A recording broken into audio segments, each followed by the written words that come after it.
Clifford. So when you look at that six-game stretch for the offense, what were your takeaways that you try to now go forward with these final 19 days? Yeah, we had three things that we wanted to get better at. We looked at it holistically. We looked at it from the Michigan State game, but first thing that we focused on as players was the ball. We wanted to protect the football. That was one thing that against Michigan State we had the two turnovers actually in the final drive, or two balls on the ground in the final drive where they bounced our way. So that was one thing we wanted to continue to focus on. We've done a really good job throughout the season of protecting the football. The second thing was trust in our technique and preparation. That's what we really hit on a lot over the bye week and into this week of, all right, what is your technique on this play? What's the preparation that goes into executing that? And then the third thing was we talked about communicating relentlessly, and that goes all the way from I highlighted a couple different things where we had an alert on a run play where it didn't get communicated well enough, and it turned into I think it was either -1 or it was 0 yards. It was a run in the Michigan State game. Then we talk about the play on the touchdown to tie the football game, and the communication from the quarterback to the center to the guard to the tackle. That communication, because one thing that goes unnoticed is that if there is a lot of communication up front, you don't see a lot of pre-snap procedural penalties from our offensive line and our tight ends. And that's a compliment to the quarterback. That's a compliment to those guys up front. And those are one of the things that we really wanted to work on. And we looked at it throughout the entire season of those are three things that we kind of looked at as a staff and then as an offensive. Those are the three things that we want to take into this week. We want to take into the following week and then the Wisconsin week. And those are those three things that we're continuing to hit on. You know, the ball, trusting our technique and preparation, and then communicating relentlessly. We've seen Drake step up in clutch moments in a few games here this year. What stood out, kind of the way he's been able to go by in those big moments? That's just who he is. You don't really put a lot of pressure on him on that. You know, the last thing I said to him was, "We have no choice." You know, I said to him on the player phone right before he took the field, and then he's had his back up against the wall a couple times. We've been good over the last however many games. 13 last year. You know, going into this season in those situations. You know, 22 games of data since we really adjusted our 2 minute tempo, our that type of stuff. I really feel like we've done a really nice job of executing under those situations. And you go back all the way to when Max was at quarterback and now Drake's quarterback. I think the other guys on offense have done a really good job of executing in those situations and executing that tempo. You saw the last play you actually called was Drake making through the 34 blast. Drake Lindsey isn't exactly the fleetest of foot quarterbacks in the Big Ten, so what was going through your mind and just kind of throwing a curveball there in overtime? No, I think it was, it was third and goal on the 3 or the 2, and and it's funny because if you look at the play, we would have scored if we would have handed it off to Feme. So it's one thing I was like, they're not going to be thinking it. And 23 we ran the guard pull play on the first touchdown, and I saw 23 had his eyes on the back, so I knew that we would potentially have the keep. Now, that was one thing that went into the second thing we have to get better at is trusting our technique. And we have to be better at the fake because he would have probably, ran into the end zone untouched if he would have had a little bit better technique. But that's on me to coach it better. And it was fun because we had never really practiced that particular play, and it was just one of those things where it was in the heat of the moment, and I felt like if we did that, we would be able to get in the end zone. And fortunately, Drake made a play. Excuse me. How important was the bye week for the offensive line?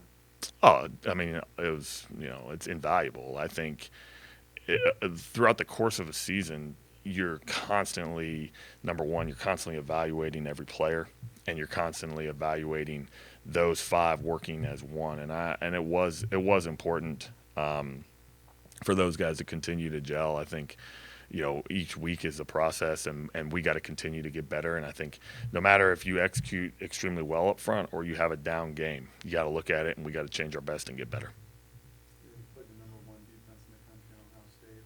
Iowa's number 7, and now you take on number 2 in Oregon. What makes Oregon one of the best in the country?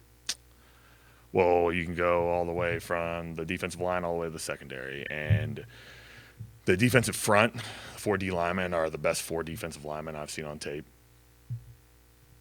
That's the statement. I mean, it's you go across the board, 10, 52, 1, 44. There's been guys where you look at Michigan's D-line from last year, the 2 interior guys. They had a really good defensive end. They had another good defensive end. These guys, all 4 of them, it's very hard to game plan them because they're all problems. They're all very good players. The 1 and 52, the get off that they have, how they attack each play is tremendous. That's a testament to their coaches. You know, the linebackers extremely, extremely sound and smart.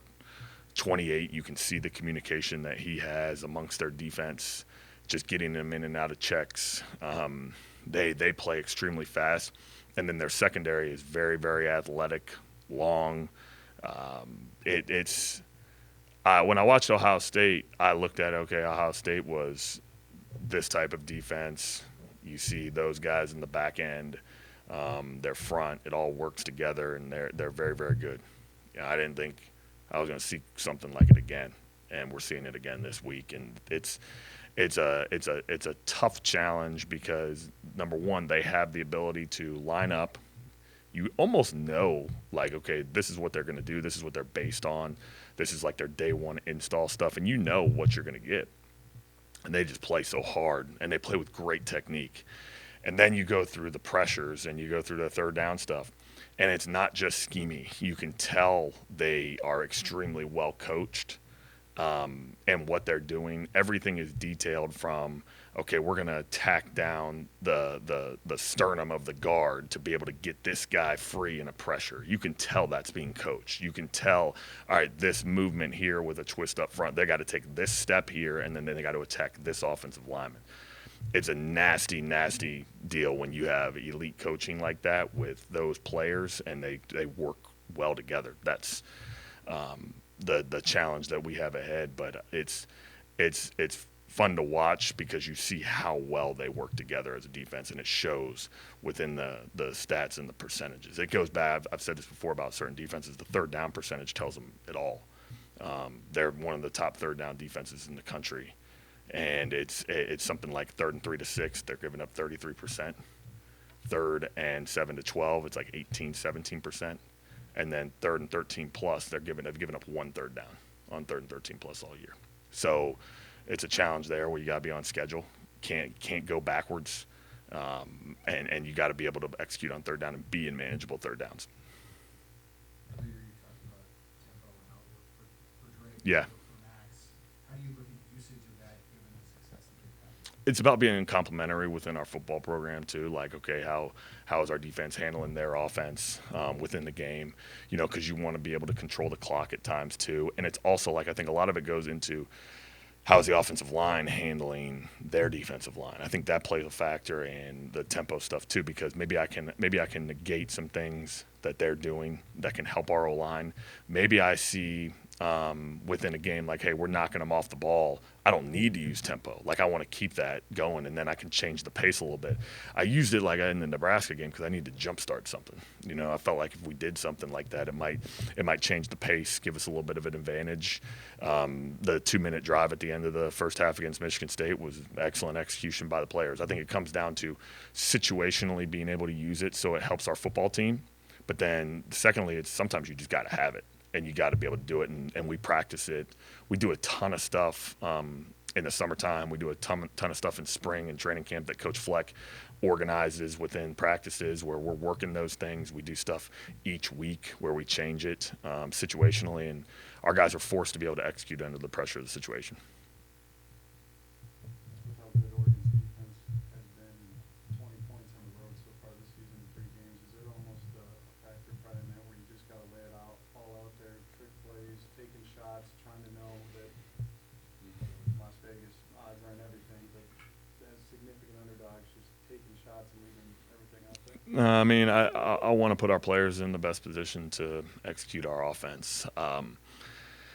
We want to win the football game, but I also want to execute at a high level, and I want to stay the course with Drake Lindsey.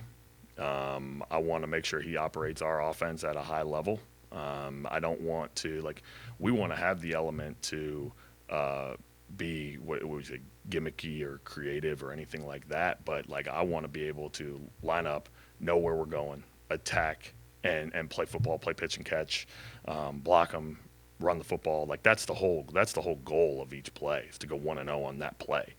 And if it calls for, okay, we're going to use misdirection. If it calls for, hey, we're going to use motion. If it calls for, we got to flip the protection based off of this. That's what I want our guys to do, and that's the message I give to the guys all the time is, okay, execute the play that's called.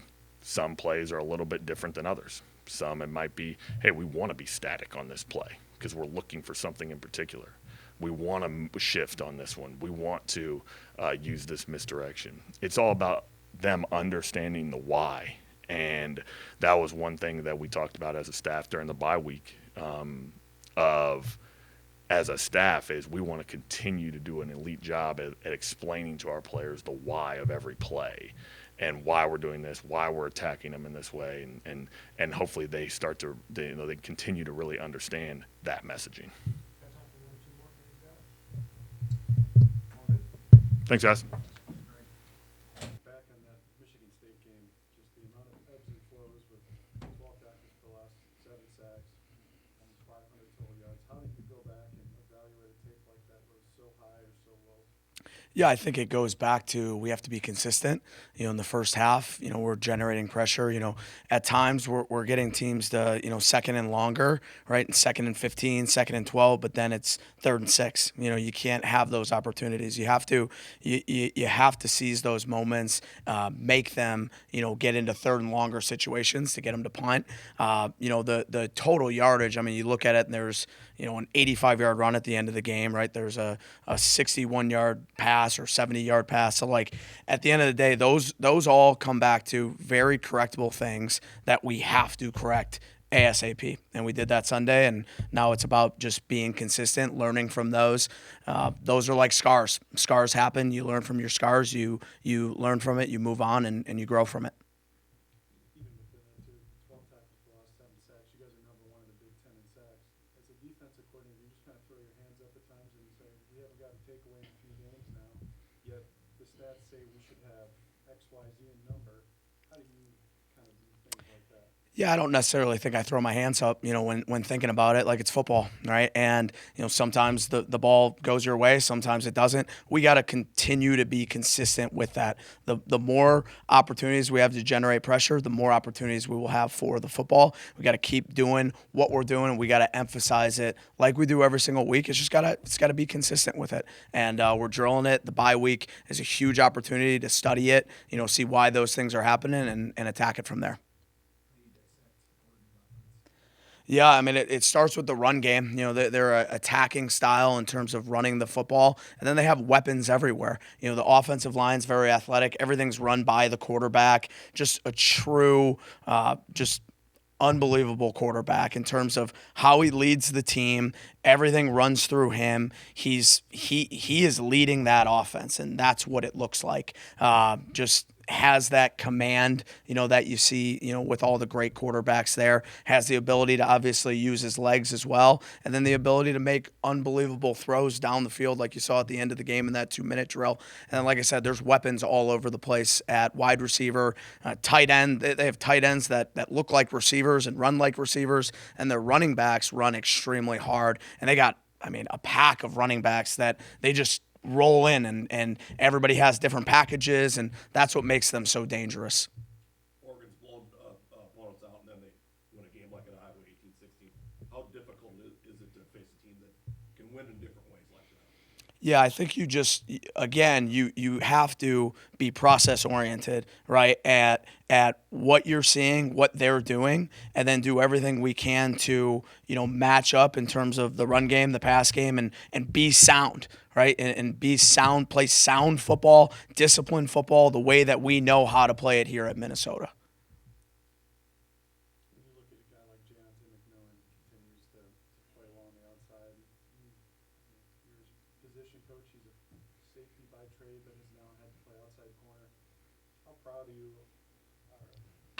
are you, just the way that he's been able to come in and consistently give you something on the outside with all the injuries? Yeah, I'm grateful that he's here. I'm grateful that he had the opportunity to decide to come here, and that he's here today. He's a guy that comes to work every single day, always has a smile on his face, and then wants to be great. Like, he wants to be better every single day, and to be able to coach that and coach him through those things, like, at the end of the day, we look at DBs as like, we don't want just corners or just safeties. We want guys that can play defensive back. And the more we can get on the roster like that, like Giante, that are just foaming at the mouth to have their opportunity. And then when you do have your opportunity, go seize the moment. And like, we don't blink as coaches. Like, those things happen and injuries happen. All right, the next guy goes in. And maybe, he's not a corner by trait, but you know what? He's trained for those moments. He's trained within the culture. And it's awesome to see him step up in those situations. Challenge with different personnel groups for our team. They've also got some banged up skill position guys. Some of those guys have been out or gone down. How do you look at kind of who might be out there personnel wise? Yeah, when you build the plan, you got to assume everybody's playing, right? And we don't know the injury report. We don't, we're not going to know until right before kickoff time, right? So we're preparing in this game as if everybody's playing. All the wideouts, all the tight ends, all the running backs, everybody's playing, right? And from there, you can tweak a couple things, but the plan is the plan, right? And they're going to do what they do, right? They're really smart coaches. I give them so much credit offensively because they're able to, in situations like that where there's certain guys that go down right before, kickoff, there's certain guys that go down, and they're able to adapt that. They have a plan in place. They use their packages really well, whether it's 12 personnel, 12T personnel with an extra tackle, 21 personnel where they have 2 running backs on the field, 30 personnel with, 3 backs on the field. They're very creative. They're very smart coaches. Coach Lanning does an unbelievable job with that program, and they're just they'll have a plan in place, but our plan is not going to change based off of who's out there. I think the word struggles are pretty well documented, being outscored 110 to 20. If things are going to start to change on Friday night, how do you guys start faster and then maintain that throughout 60 minutes? Consistency. Yeah, I think again, we start fast, accelerate in the middle, finish strong. Those aren't sayings like that. That's what we have to do in order to win football games, and we have to be consistent. And that's what we have to do. And, just because there was, one game here on the road, that doesn't mean the next one is like that, right? Those are just happenings, and that's all for you guys to, decide. But at the end of the day, like, our process is our process. And you go through the bye week, you have a process audit of what are we doing within our process? How does it look? What results are we getting out of that? And then how do we be better? And at the end of the day, that's what we have to do as coaches to put them in those positions. And then players, we got to go out and execute, and we're really excited for the challenge ahead. How'd you evaluate that in Eugene game against Michigan State, and how are you trying to use that as momentum in the final 3 games of his career? Thought he came out and he attacked. I mean, you guys asked the question last week about, however it was phrased with his performance leading up to that game. I didn't see it that way. I see it as a guy that he's had a very long journey, and it's awesome to see him grow every single day. And then to have that type of game that he has where he takes over from the start of the game, and you can see that with his pad level, the way he attacks, his drive, his strike, right? That's who we know Devin to be, and he's got to do it on a consistent basis. And he's being coached that way. He knows he has to do it, and I'm really excited to see him continue to take these next 18 days as best he can, and to see him continue to grow. All right, thanks, guys. Appreciate it.